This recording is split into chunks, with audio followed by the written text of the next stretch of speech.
اللہ تعالیٰ کا جو غضب ہے، اللہ تعالیٰ کا جو قہر ہے، اس کی بھی 7 پرتیں ہیں، اور ان 7 پرتوں سے اللہ تعالیٰ نے 7 جہنمیں بنائی۔ جن لوگوں کو اللہ نے جنت کے لیے بنایا ہے ان میں سے ایک بندہ بھی جہنم میں نہیں جائے گا، اور جن کو بنایا ہی جہنم کے لیے ہے ان کو جہنم میں جانا ہے۔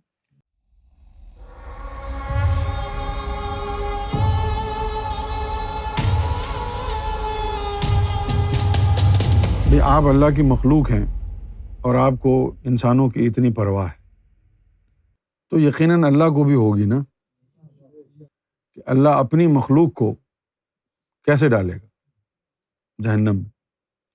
لیکن سمجھنے کی بات یہ ہے کہ بہت سارے بچے مکس ہو گئے ہیں، تو اب باپ آیا ہے ایک نشانی لے کے، وہ اپنے بچوں کو اس نشانی کے ذریعے نکال کے لے جائے گا، جن کو چھوڑ کے جائے گا وہ اس کے ہیں ہی نہیں۔ اسی طرح اللہ تعالیٰ نے جو بنائی ہے دنیا، اس کے اندر اس نے ایک تو بنائی ہے مخلوق، جن کے اندر 2 طرح کے لوگ ہیں، ایک وہ ہیں جو جنت کے شہدائی بنا دیے گئے، اور ایک وہ ہیں جو اللہ کے شہدائی بنا دیے گئے۔ اب یہ میں آپ کو اللہ کا مائنڈ سیٹ بتا رہا ہوں، سوال آپ نے پوچھ لیا ہے، اب سننا بھی پڑے گی بات۔ اچھا بھائی، میں جو ہے یا آپ، ہماری عادت اور فطرت کیا ہے کہ ہم چاہتے ہیں کہ لوگ ہماری بھی تعریف کریں اور جو ہماری بلانگنگز ہیں ان کی بھی تعریف کریں۔ اگر میں یہ کہوں عاصم تم بہت اعلیٰ ہو، بہت اعلیٰ ہو، لیکن کپڑے تمہارے خراب، بیٹنگ تمہاری خراب، بولنگ تمہاری خراب، چشمہ تمہارا خراب، جوتے تمہارے خراب، گھر تمہارا خراب، بیوی بچے تمہارے خراب، تو اس تعریف سے کیا فائدہ ہوگا؟ پریشان ہو جائے گا وہ۔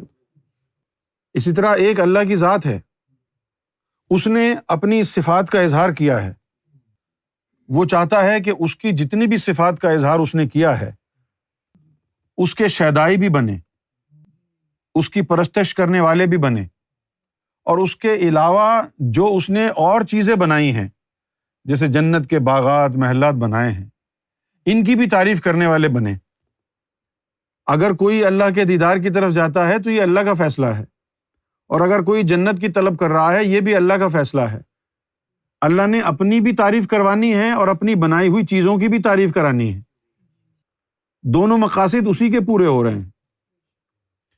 اسی طریقے سے اللہ تعالیٰ نے اپنے غصے اور غضب کی نار سے ابلیس کو بنایا۔ اب بنا تو دیا، اب اس کی غذا بھی تو، یعنی ابدی طور پر اس کو غذا بھی تو چاہیے غصے کو، اس کے لیے جہنم بنانا ضروری تھا نا۔ تو اللہ تعالیٰ نے کسی کو اپنی دیدار کے لیے بنایا، کسی کو ہم کلام ہونے کے لیے بنایا، کسی کو اپنی جنت، اپنے محلات اور اپنے باغات، ان تمام چیزوں کی ستائش کرنے کے لیے بنایا، اور کچھ اللہ تعالیٰ نے مخلوق اس لیے بنائی کہ اس کے جو غصے کا اظہار ہوا ابلیس بنایا، اور ابلیس کی 7 طرح کی فوجیں بنائیں، جس کے اندر طاغوتی فوج ہے، سمودی فوج ہے، بہت ساری اس کی طاغوتی فوج کے ساتھ اور بھی اس کے یعنی مددگار ہیں۔ 7 طرح کے شیاطین بنائے ہیں۔ کتنی طرح کے؟ جس طرح 7 لطیفے ہیں نا، اسی طرح 7 طرح کے شیاطین بھی ہیں۔ تو اب ان کو ہمیشہ اللہ کے غضب کی نار چاہیے، ان کی غذا بن گئی ہے نا، تو اس کے لیے کہ اپنے غضب کا اظہار وہ کرتا رہے، اس کے لیے اس کو مخلوق چاہیے نا ایسی، جس کو اس نے اپنے قہر سے ہی بنایا ہے۔ اللہ تعالیٰ کا جو غضب ہے، اللہ تعالیٰ کا جو قہر ہے، اس کی بھی 7 پرتیں ہیں، اور ان 7 پرتوں سے اللہ تعالیٰ نے 7 جہنمیں بنائی۔ ہاں، جن لوگوں کو اللہ نے جنت کے لیے بنایا ہے ان میں سے ایک بندہ بھی جہنم میں نہیں جائے گا، اور جن کو بنایا ہی جہنم کے لیے ہے ان کو جہنم میں جانا ہے۔ اچھا، جن کو جہنم کے لیے بنایا ہے تو ان کو کوئی، ان کے اندر جو لطیفے ہیں، کوئی لطیفہ کارآمد نہیں ہے، سب ڈمی لطائف ڈالے ہیں۔ اب دیکھو جی، ایک تو ہوتا ہے فروٹ کھانے والا، ہوتا ہے کہ نہیں ہوتا ہے، اس کو ہم کھاتے ہیں، جیسے کیلا ہے، کیلا ہم نے چھلکا اتارا کھا لیا، اورنج ہاتھ میں آیا اس کو پیل آف کیا کھا لیا۔ لیکن بہت سارے گھروں میں ڈائننگ ٹیبل کے اوپر کچھ پتھر کے بنے ہوئے پلاسٹر آف پیرس سے بنے ہوئے فروٹ رکھے ہوتے ہیں اور ایسے لگتے ہیں کہ جیسے ریئل ہیں. آپ اٹھا کے منہ میں ڈال لیں تو سخت، چبایا نہ جائے. اسی طرح کے اس نے دل بھی بنائے ہیں نا. فویل للقاسیۃ قلوبہم عن ذکر اللہ، وہ اتنے سخت ہیں کہ ان میں ذکر اللہ داخل نہیں ہوتا، جیسے وہ فروٹ سخت ہیں تمہارے منہ میں دانت اس میں داخل نہیں ہوتے. وہ ڈمی ہے نا دل. اس نے قرآن میں کہا ہے کہ جن کو ہم نے جہنم کے لیے بنایا ہے ان کی پہچان کیا ہے؟ ان کے دل ہیں لیکن سمجھتے نہیں ہیں، ان کی آنکھیں ہیں لیکن دیکھتی نہیں ہیں. تو وہ بتا تو رہا ہے تم کو کہ ان کے اندر یہ جو چیزیں ڈالی ہیں وہ ڈمی ہیں ساری، بتا تو رہا ہے وہ. یہ ہے نا دیکھیں قرآن شریف میں وَلَقَدْ ذَرَأْنَا لِجَهَنَّمَ كَثِيرًا مِنَ الْجِنِّ وَالْإِنسِ، کہ تاکید کے ساتھ کہا ہے کہ تم یقین کرو ہم نے انسانوں اور جنات کی اکثریت کو جہنم کے لیے بنایا. اچھا، لہم ان کے لیے، لہم قلوب لا یفقہون، تو ان کے لیے ہم نے دل کون سے دیے ہیں؟ جن میں سمجھ بوجھ نہیں ہوتی. یہ تو پری پلانڈ ہے. اگر وہ آ بھی جائیں مرشد کامل کے پاس اور مرشد کامل نظر کرے بھی تو اس پہ اثر ہی نہیں ہوگا، کیونکہ وہ تو ڈمی قلب ہے. لہم ان کے لیے، لہم کا مطلب سمجھ لیں، لہم ان کے لیے قلوب لا یفقہون، کہ ان کے جو دل اللہ تعالیٰ دیتا ہے ان میں کوئی سمجھ بوجھ نہیں ہوتی، سوچنے سمجھنے کی صلاحیت نہیں ہوتی. وَلَهُمْ، اور ان کے لیے عَيْنٌ لَا يُبْصِرُونَ بِهَا، کہ ان کو جو آنکھیں دی ہیں اس کے اندر بصیرت نہیں ہوتی. وَلَهُمْ آذَانٌ لَا يَسْمَعُونَ بِهَا، اور جو ان کو کان دیے ہیں ان میں سننے کی صلاحیت نہیں ہوتی. تو وہ ڈمی فروٹ ہے نا. سمجھ گئے بھئی؟ ان کو وہ چیزیں دی نہیں ہیں. اور اس سے بڑھ کر کیا میں تشریح بیان کروں اس حقیقت کی کہ ان کے پاس جو دل ہیں ان کے اندر وہ صلاحیت ہی نہیں ہے. ان کو جو آنکھیں دی ہیں ان میں بصیرت ہی نہیں ہے. ان کو جو کان دیے ہیں ان کے اندر سننے کی صلاحیت ہی نہیں ہے. لو کر لو گل. اب اگر یہ مرشد کامل کے پاس جائے گا بھی تو کیا ہو جائے گا؟ اسی لیے اس نے کہا ہے کہ جن کو ہم گمراہ کرنا چاہیں ہرگز نہ پائے کوئی ولی مرشد. وہ مرشد مل بھی گیا تو ہوگا کیا؟ سلطان باہو نے کہا مرشد کا درس سمجھانے کے لیے کہ اگر انگلیوں سے بچے پیدا ہو جاتے تو پھر مردوں کی کیا ضرورت تھی؟ تو اب وہ ٹوئے تو ٹوئے ہے نا، اس کے اندر وہ چیز تو نہیں نا جو انسان کے یعنی عضو میں ہوتی ہے. اسی طریقے سے یہ قلب ڈالا ہے ان کے اندر اللہ نے، کوئی سمجھ بوجھ نہیں دی. آنکھیں بھی دی ہیں بصیرت سے محروم، کان دیے ہیں سماعت سے محروم. تو سارا کا سارا بندہ ڈمی بنا کے دیا. تم کو لگ رہا ہے کہ یہ انسان ہے، انسان ہے ہی نہیں وہ. اس لیے اس کے اندر جو ہے کوئی انسانوں والی بات نہیں ہوتی. خوب دھڑلے سے بہتان لگاتے ہیں، جھوٹ بولتے ہیں، اللہ کے نام کو بھی بیچ دیتے ہیں، اولاد کو بھی استعمال کر لیتے ہیں. ساری زندگی جو ان کے نخرے اٹھاتا رہے، ان کی جو ہے زندگی کو باغ و بہار بناتا رہے، اس کے اوپر بہتان تھوپ دیں گے. اپنی دنیا بنانے کے لیے، اپنے آرام کے لیے سب کو بلی چڑھا دیں گے. قرآن کو بھی بڑی بلی چڑھا دیں گے. جب چاہا اللہ کو مان لیا، جب چاہا میں اللہ کو نہیں مانتا، جب چاہا سرکار امام مہدی میں مانتا ہوں، جب چاہا ہم نہیں مانتے سرکار کو. یہ وہ جہنمی لوگ ہیں جن کے پاس دل ہیں لیکن ان میں سمجھ بوجھ نہیں، جن کے پاس آنکھیں ہیں لیکن بصیرت سے محروم ہیں، جن کے پاس کان ہیں لیکن سماعت سے محروم. تو یہ جو جہنمی لوگ ہیں یہ انسان نہیں ہیں. ان کو اللہ نے بنایا جہنم کے لیے ہے. یہ جہنمی مخلوق ہے، انسان نہیں جائے گا جہنم میں. اسی لیے تو فرمایا کہ جس کے دل میں ذرہ بھر بھی نور ہوا، اگر ایسا شخص جہنم سے 500 میل کے فاصلے سے گزر جائے تو جہنم بجھ جائے.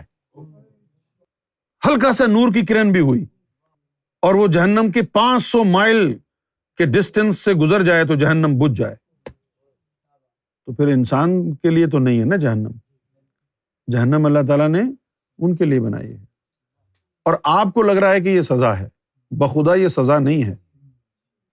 جن کو جہنم کے لیے نہیں بنایا ان کے لیے تو جہنم سزا ہی ہے نا، لیکن وہ جائیں گے ہی نہیں وہاں پر، تو سزا کس بات کی؟ اب رہ گئی بات جنت ایک جزا ہے، ریوارڈ ہے، یہ بھی آپ کی بھول ہے۔ اللہ نے بنایا ہی اسی لیے تھا کچھ روحوں کو کہ یہ میرے جنت کی تعریفیں کریں، جو چیز میں نے بنائی ہے اس چیز کی تعریف کریں۔ اس نے بھرتی آپ کو اس لیے کیا ہے، آپ تو بس سمجھ رہے ہیں کہ یہ ریوارڈ ہے آپ کا۔ نہ جہنم سزا ہے، نہ جنت ریوارڈ ہے، سب اس کا پلان ہے۔ اور پلان نہیں ہوتا تو ایسی ایسی حرکتیں جو ہوئی ہیں زمانے میں وہ ہوتی کیا؟ جیسے کہ حجاج بن یوسف جس نے اپنی بہن سے نکاح کیا، مکے پہ چڑھائی کی، خانہ کعبہ پہ چڑھائی کی۔ پہلے تو جو ہے نا وہ میخیں آتی تھیں، بڑے بڑے پتھر جو ہے نا جیسے راکٹ لانچر ہوتا ہے نا، وہ اٹھا کے وہ پتھر پھینکتے تھے، برسائے خوب کعبے کے اوپر۔ 10,000 مسلمانوں کو شہید کیا مکہ مدینہ میں حجاج بن یوسف نے۔ اور ایک دن جو ہے وہ اپنے دوستوں کے ساتھ جا رہا ہے، دیکھا درخت کے نیچے کوئی سو رہا ہے، بڑا ظالم آدمی تھا۔ اس نے اپنے دوستوں سے پوچھا کہ یہ کون ہے؟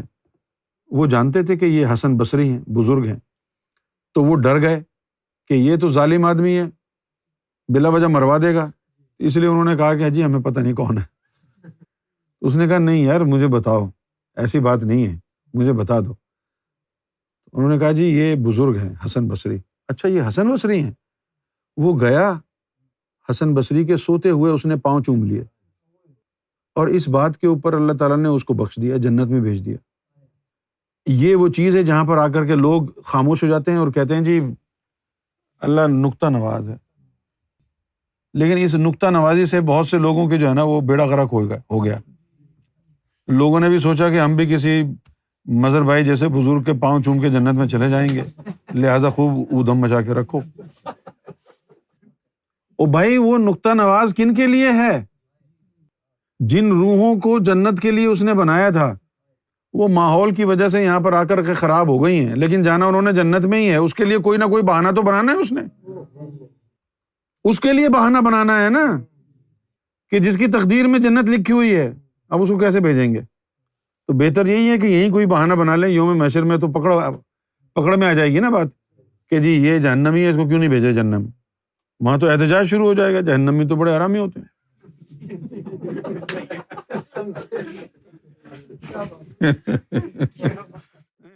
تو جن لوگوں کو اللہ تعالیٰ نے جہنم کے لیے بنایا ہے وہ انسان نہیں ہے، انسانوں کے جسموں میں آئے ہیں، انسان نہیں۔ جب کبھی بھی آپ انسان کو سمجھنا چاہیں نا، پتے کی بات بتا رہا ہوں، اب آپ کی مرضی ہے، آپ کی قسمت ہے، سمجھ میں آئے نہ آئے، یہ بڑے غور سے سننے کی ہے بات، بھول گئے تو تمہاری تقدیر۔ اب دیکھو یہ انسان کی جو قوم ہے نا، جمعیت انسان، یہ اس پورے کے لیے بیان ہوا ہے۔ پہلے بات کو سمجھیں جو میں کہہ رہا ہوں، میری طرف دیکھیں۔ جب قرآن کہتا ہے انسان تو اس کا کیا مطلب ہوتا ہے؟ جب قرآن کہتا ہے انسان تو اس کا مطلب یہ ہوتا ہے کہ سب سے آگے محمد رسول اللہ کھڑے ہیں، پیچھے سارے انبیاء مرسلین، پھر سارے اولیاء فقراء، پھر سارے مومنین۔ یہ ہے پورا کا پورا گروپ جس کو انسان کہا ہے، ٹھیک ہے نا؟ اب دیکھیں اقرأ باسم ربک الذی خلق، کہ جس نے تم کو تخلیق کیا ہے نا اس کا اسم پہنچ گیا ہے تم تک، اس کا اقرار کر لو، جس نے تمہیں تخلیق کیا ہے۔ خلق الانسان من علق، اللہ تعالیٰ نے انسان کو تخلیق کیا ہے علق سے۔ اقرأ وربک الاکرم الذی علم بالقلم، تو اللہ تعالیٰ نے پھر قلم کے ذریعے انسان کو علم دیا۔ علم الانسان ما لم یعلم، اور انسان کو وہ علم دیا وہ جانتا نہیں تھا۔ یہ جو انسان کا ذکر آ رہا ہے اس میں نبی بھی شامل ہیں، ولی بھی شامل ہیں، مومنین بھی شامل ہیں۔ تو اس انسان کے ذکر میں آپ کو اپنے آپ کو انکلوڈ کرنا ہے۔ اگر آپ کا ذکر قلب چل گیا ہے تو پھر آپ اپنے آپ کو انکلوڈ کر لیں کہ میں اس میں شامل ہوں۔ اور جو جہنمی ہیں ان کا تو ذکر اللہ نے پہلے ہی کر دیا ہے۔